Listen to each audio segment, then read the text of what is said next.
शैक्षणिक व्हिडिओमध्ये आपले स्वागत। सुधागड एज्युकेशन सोसायटीचे केआ बांठिया माध्यमिक विद्यालय व NN पालीवाला ज्युनियर कॉलेज नवीन पनवेल सादर करीत आहे शैक्षणिक व्हिडिओ। विद्यार्थी मित्रांनो, मागील पाठामध्ये आपण संचावरील क्रिया, त्यांचे गुणधर्म, संचातील घटकांची संख्या आणि नित्य समानतेचं सूत्र याचा अभ्यास केलेला होता।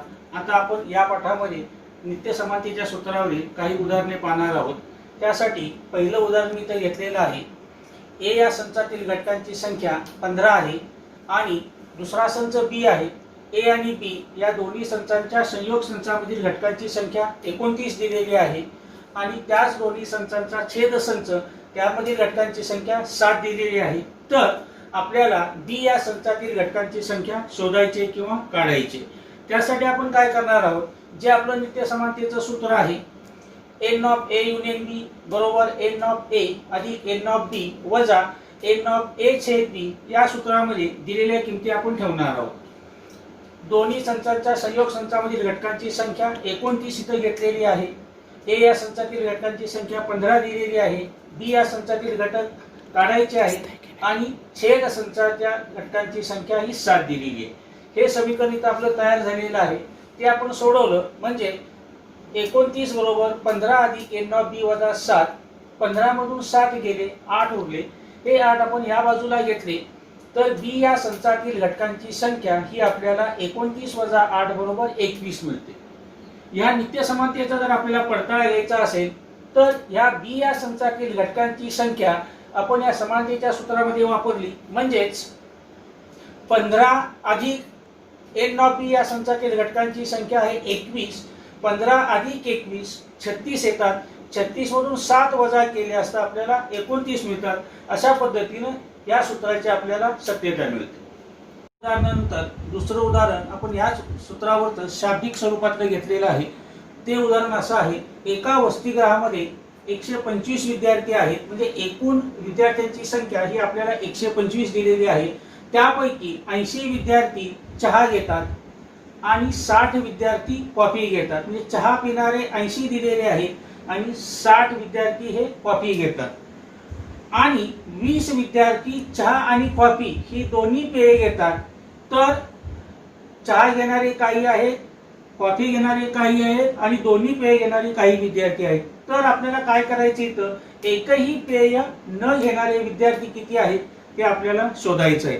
मगाशी तर आपल्याला सरळ संचामधील घटकांच्या संख्या दिलेल्या होत्या, त्या पद्धतीने शाब्दिक उदाहरण असल्यामुळे आपण इथं चहा पिणाऱ्या विद्यार्थ्यांची संख्या जी आहे म्हणजे ती मानणार आहोत। त्यानुसार मी इथं काय केलंय बघा, समजा चहा पिणारे विद्यार्थी यांचा संच मी ए घेतलेला आहे। चहा पिणारे एकूण विद्यार्थी 80 आहेत म्हणून त्या ए या संचातील घटकांची संख्या 80 आलेली। तसंच कॉफी पिणाऱ्या विद्यार्थ्यांचा संच मी बी मानलेला आहे। आपण तो कोणते मानू शकता, मी इथं बी मानलेला आहे म्हणून बी या संचातील घटकांची संख्या इथं आपली 60 आलेली आहे। एकूण मुले म्हणजे वसतिगृहात असलेल्या एकूण मुलांचा विचार केला तर ते एकूण 125 आहेत, म्हणजे वसतिगृहातील विद्यार्थ्यांच्या विश्वसंचासाठी ती संख्या n ऑफ u 125 घेतलेली आहे। आता चहा आणि कॉफी दोन्ही पिणारी मुले म्हणजे चहा ही पितात आणि कॉफी विद्यार्थी आपण n ऑफ a छेद b बरोबर 20 आहेत। इथं चहा ही पितात आणि कॉफी ही पितात। आपण क्रियांच्या संयोग संच आणि छेद संचांच्या क्रियांच्या आणि किंवा याचा वापर आपण बघितलेला आहे, त्याची तर आपल्याला कल्पना येते। म्हणून मगाचं जे सूत्र आहे नित्य समानतेचं, त्या सूत्रानुसार n of a union b बरोबर n ऑफ a अधिक n ऑफ b वजा n ऑफ a छेद b ज्या ज्या किमती आपल्याकडे उपलब्ध आहेत त्या आपण इथे ठेवणार आहोत सूत्रामध्ये।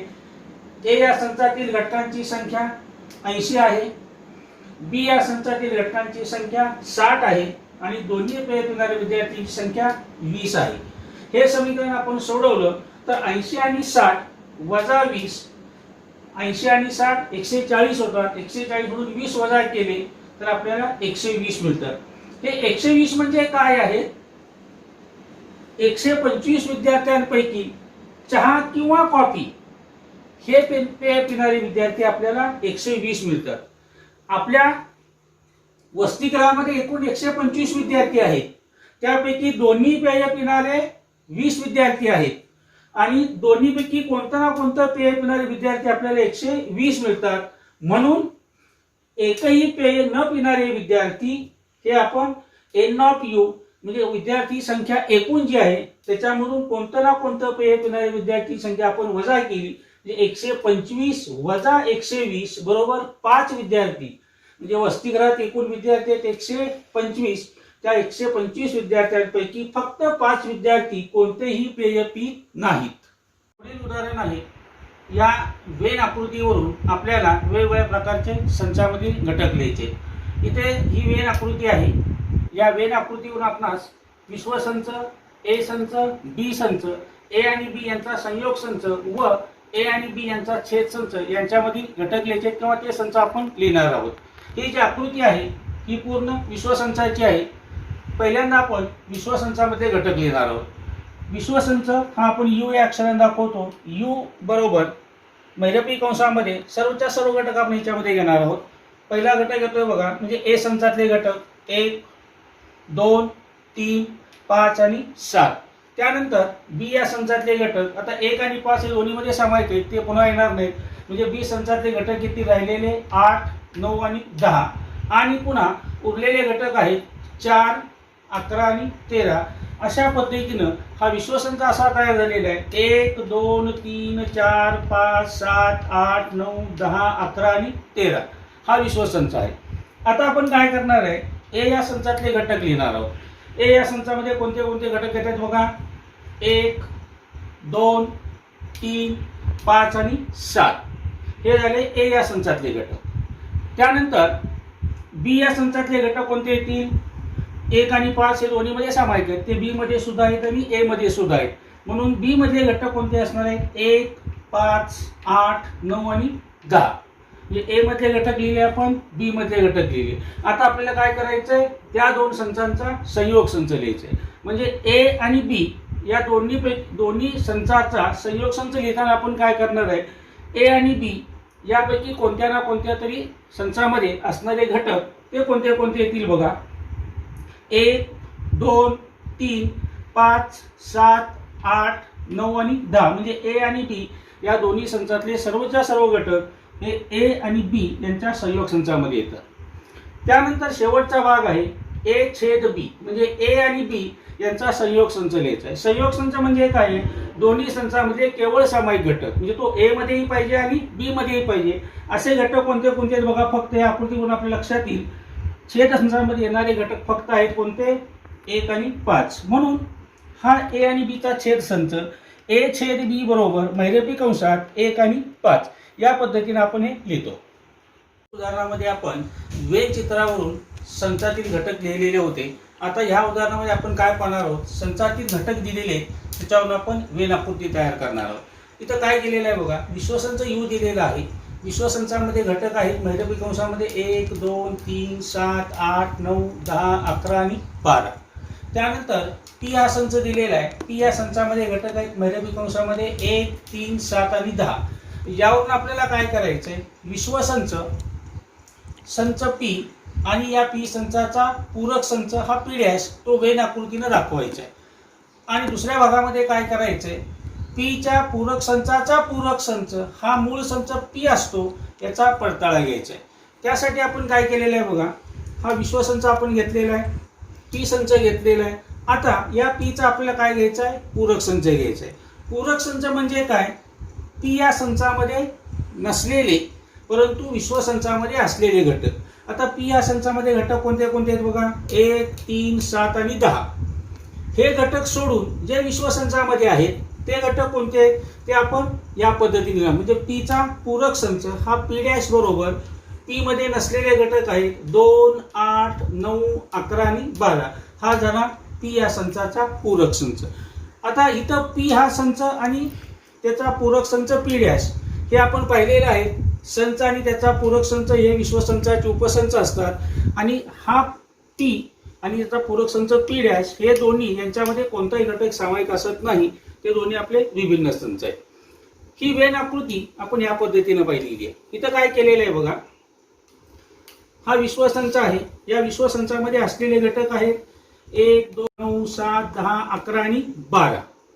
त्यानंतर पी या संचातले घटक आहेत 1, 3, 7, 10 हा पी संच झाला. या पीचा पूरक संच हा आपण पाहिलेला आहे. तो कोणता आहे बघा, 2, 8, 9, 11 आणि 12. तो इथं आहे 2, 8, 9, 11 आणि 12. ही वेन आकृती झाली. हा पहिला भाग झाला. आता आपल्याला काय पाहायचंय, पीच्या पूरक संचाचा पूरक संच. आता बघा, पीच्या पूरक संचाचा पूरक संच, पीचा पूरक संच कोणता आहे, पी डॅश. तो 2, 8, 9, 11 आणि 12. आता ह्या पी डॅश मध्ये नसलेले परंतु विश्वसंचामध्ये असलेले घटक बघा. आता मगाशी आपण काय केलं, तर पी मध्ये नसलेले परंतु विश्वसंचात असलेले. आता पूरक संचात असलेले जे घटक आहेत ते इथं 2, 8, 9, 11 आणि 12 आहेत. हे घटक सोडून विश्वसंचामध्ये असलेले घटक कोणते असणार आहेत बघा, 1, 3, 7 आणि 10. आता बघा, हे जे घटक आहेत 1, 3, 7 आणि 10 हे घटक जर आपण बारकाईनं पाहिले तर हे घटक ज्या संचाचे आहेत तो संच आपला मूळ संच कोणता आहे, पी. कारण पी संचामध्ये सुद्धा घटक कोणते आहेत, 1, 3, 7 आणि 10. म्हणजेच काय आहे, पीच्या पूरक संचाचा पूरक संच हा मूळ संच येतो. म्हणजेच तो काय आहे, पी. याचा आपण पडताळा घेतलेला. त्यानंतर पुढील उदाहरण आहे, जे आपल्याला संच दिलेले आहेत त्या संचापैकी कोणते संच शांत आहेत आणि कोणते संच अनंत आहेत ते आपल्याला ओळखायचे किंवा ते सकारण सांगायचे. त्यासाठी इथं पहिलं उदाहरण घेतलेलं आहे, ए बरोबर महिरपी कंसामध्ये एक्स सच दॅट एक्स ही 10 पेक्षा लहान असलेली नैसर्गिक संख्या आहे. हा ए संचामध्ये घटक लिहिल्यानंतर त्या घटकांवरून तो संच शांत आहे का अनंत आहे हे आपल्याला सांगायचे. त्यासाठी हा गुणधर्म दिलेला आहे, त्यावरून आपल्याला त्या संचातील घटक सुरुवातीला लिहायचे. आता बघा, नैसर्गिक संख्या म्हणलं की आपल्याला माहिती सर्व संख्या संच हे अनंत संच आहेत. परंतु इथं आपल्याला काय सांगितलेलं आहे, जी नैसर्गिक संख्या आहे ती 10 पेक्षा लहान आहे. म्हणून याच्यातले घटक आपल्याला लिहिता येते का ते आपण पाहणार आहोत. त्यानुसार ए बरोबर महिरपी कंसामध्ये 10 पेक्षा लहान असलेल्या नैसर्गिक संख्या, त्यामुळे पहिली नैसर्गिक संख्या ही 1 येणार आहे. त्यानंतर 2, त्यानंतर 3, 4, 5, 6, 7, 8 आणि 10 पेक्षा लहान असलेली शेवटची नैसर्गिक संख्या किती असणार आहे, 9.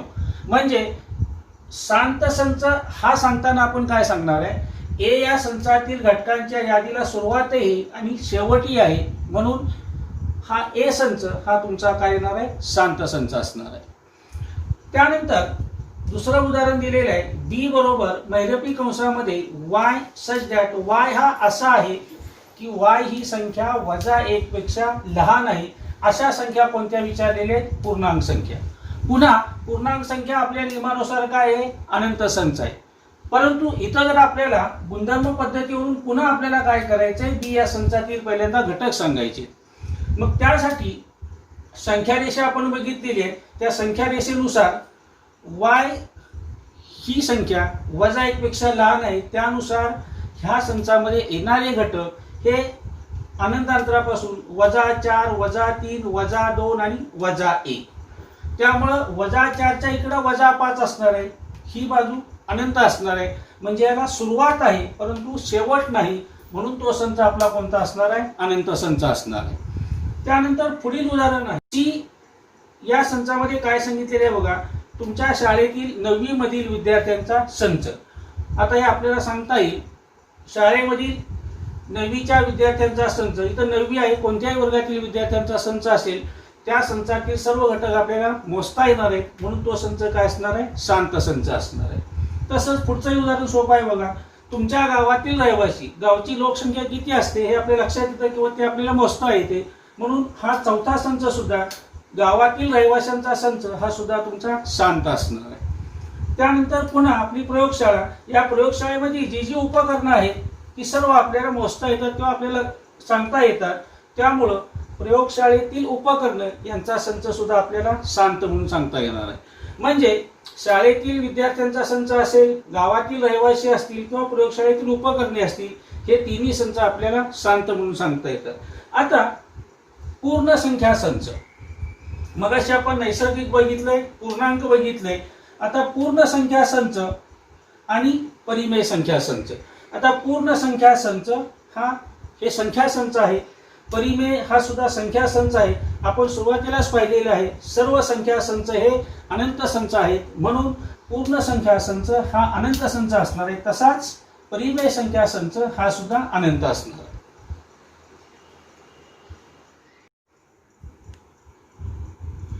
आता आपण असं उदाहरण पाहणार आहोत, कोणतेही दोन संच म्हणजे जे आपल्याला येत आहेत किंवा आपल्या मनात आहेत की असे कोणतेही दोन संच घ्यायचे, ते दोन्ही संच यादी पद्धतीने लिहिणार आहोत. त्याच यादी पद्धतीचं आपण रूपांतर हे गुणधर्म पद्धतीने करायचे किंवा गुणधर्म पद्धतीचं रूपांतर आपल्याला यादी पद्धतीमध्ये करायचं. अशा पद्धतीची आपण दोन उदाहरणं बघणार आहोत. इथं मी ए हा संच घेतलेला आहे. पहिल्यांदा ए या संचामध्ये असलेले घटक मी घेतलेले आहेत, म्हणजे यादी घेतलेली. ए बरोबर काय बघा, तांबडा, नारिंगी हे बघितल्यानंतर आणि शेवटी आहे आपला रंग आहे जांभळा. हे रंग बघितल्यानंतर तुमच्या असं लक्षात आलं असेल की हे सर्व रंग हे कशातले आहेत, इंद्रधनुष्यातले आहेत. म्हणून ही ए बरोबर तांबडा, नारिंगी डॅश डॅश डॅश जांभळा ही यादी झाली. आता ह्या जे 7 रंग आहेत त्या 7 रंगांचा सर्वसाधारण घटक आपण कोणता घेतो, एक्स. तो एक्स कसा आहे ते गुणधर्म पद्धतीमध्ये ए बरोबर महिरपी कंसात एक्स हा असा आहे. तो कसा आहे, एक्स हा इंद्रधनुष्यातला रंग. हा या पद्धतीने आपण यादी पद्धत आणि गुणधर्म पद्धत, हे पहिलं उदाहरण झालं.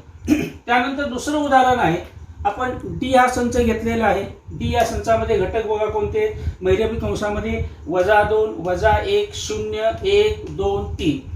हे जर घटक पाहिले तर आपल्या असं लक्षात येतंय हा कोणत्या तरी संख्या संचाचा प्रकार आहे. आपल्याकडे जे संख्या संच आहेत त्यापैकी पूर्णांक संख्या संच जो आहे त्या संचामधील हे घटक आहे. परंतु आता त्याचा गुणधर्म कसा येणार आहे बघा, -3च्या पुढची इकडची संख्या कोणती आहे, -3 आहे, -4 आहे, अशा अनंत अंतरापर्यंत आहे. 3च्या पुढची इकडे संख्या कोणती आहे, या बाजूला 4, 5 अनंत अंतरापर्यंत आहे. म्हणजे या संख्यांची मर्यादा दिलेली. ती संख्या जी आहे सर्वसाधारण घटक आपण कोणता घेणार आहोत, एक्स. गुणधर्म पद्धतीमध्ये बघा, डी बरोबर महिरपी कंसामध्ये एक्स कसा आहे, एक्स हा पूर्णांक संख्या संचाचा घटक आहे आणि एक्स हा कुणाच्या मध्ये आहे बघा, एक्स हा -3 पेक्षा मोठा आहे. म्हणजे -3 हा एक्स पेक्षा लहान आहे. आणि इथं आपण हे असं सुद्धा लिहू शकतो, एक्स हा 4 पेक्षा लहान आहे. परंतु ह्या पद्धतीने आपण सुद्धा लिहू शकतो, x such that x belongs to I, आणि -3 हा लहान आहे एक्स पेक्षा आणि एक्स हा कुणाच्या बरोबर आहे, 3च्या बरोबर आहे. या पद्धतीने त्यानंतर पुढील उदाहरण आहे, ए आणि बी हे संच दिलेले ते समान आहेत का ते आपल्याला सांगायचे. आता ए मध्ये काय सांगितलेलं आहे बघा, ए हा सम असलेल्या मूळ संख्यांचा संच आहे आणि बी बरोबर महिरपी कंसामध्ये एक्स हा असा आहे की एक्स सच दॅट 7x - 1 बरोबर 13. या ए या संचातील घटकांची संख्या ही आपल्याला शोधायची आहे आणि बी या संचातील घटकांची संख्या शोधायची आहे. समान संच म्हणजे काय, जर दिलेल्या दोन्ही संचामध्ये घटकांची संख्या समान असून दोन्ही संचामध्ये नेमके तेच घटक असतील तर त्या दोन्ही संचांना आपण समान संच म्हणणार आहे. त्याचा पडताळा इथं आपल्याला येतोय का बघायचं. तो येत असेल तर ए आणि बी आपण समान आहे म्हणून सांगणार आहे. आता ए बरोबर सम असलेल्या मूळ संख्या. आता जी संख्या सम आहे आणि मूळही आहे अशी फक्त एकमेव संख्या ही आपल्याला लिहिता येते, ती किती आहे, 2. म्हणून ए या संचामध्ये फक्त एकच घटक येणार आहे, तो असणार आहे 2. त्यानंतर बी बरोबर हे समीकरण दिलेले आहे. बी संचासाठी घटक काढायला आपल्याला समीकरणावरून आपण त्या संचाचे घटक काढणार आहोत. साधं समीकरण आहे 7x - 1 बरोबर 13. हे जर आपण सोडवलं तर 7x बरोबर 13 + 1, 7x बरोबर 14.